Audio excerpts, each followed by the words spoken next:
You've looked at maps your whole life, but what if I told you? Most of them have lied to you. For centuries, maps weren't just tools for navigation. They were instruments of power, propaganda, and pure guesswork. Let's uncover how maps have misled us for generations. One of the most famous examples, the Mercator projection. Developed by Gerardus Mercator in 1569, this map was designed for sailors because it preserved compass directions for navigation. But to do that, it distorted the size of land masses. It made Greenland look as big as Africa, even though Africa is 14 times larger. Europe and North America appear huge, while countries near the equator, like Brazil and Congo, look much smaller than they are. Why does this matter? Because size on a map shapes perception. By enlarging Western nations and shrinking others, the Mercator projection subtly reinforced a worldview where the global north appeared more dominant. It wasn't necessarily intentional, but it had consequences. To this day, many people underestimate the size of Africa, South America, and Southeast Asia. But distortion wasn't always accidental. In medieval Europe, T and O maps placed Jerusalem at the center of the world. The Earth was shown as flat, divided by a T-shaped ocean with Asia on top, Europe on the left, and Africa on the right. These maps weren't based on geography. They were based on religion and belief. In the age of exploration, mapmakers often filled unknown areas with wild guesses.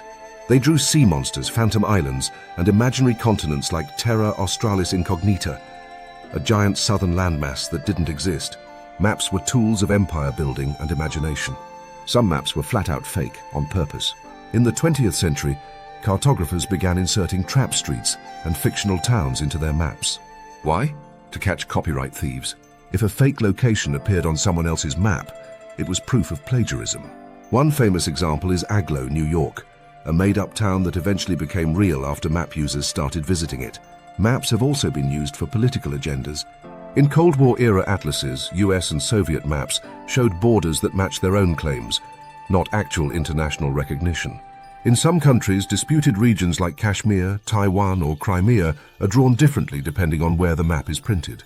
Even today, maps can be geopolitical statements.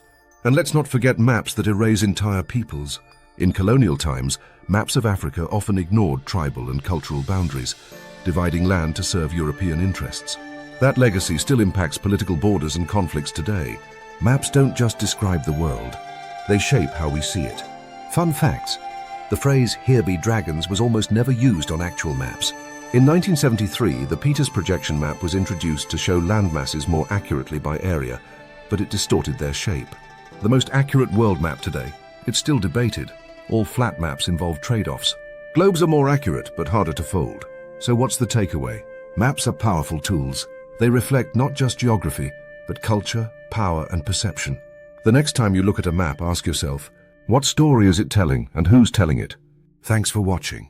Subscribe to @Favia Fun Facts for more truth behind what you thought you knew.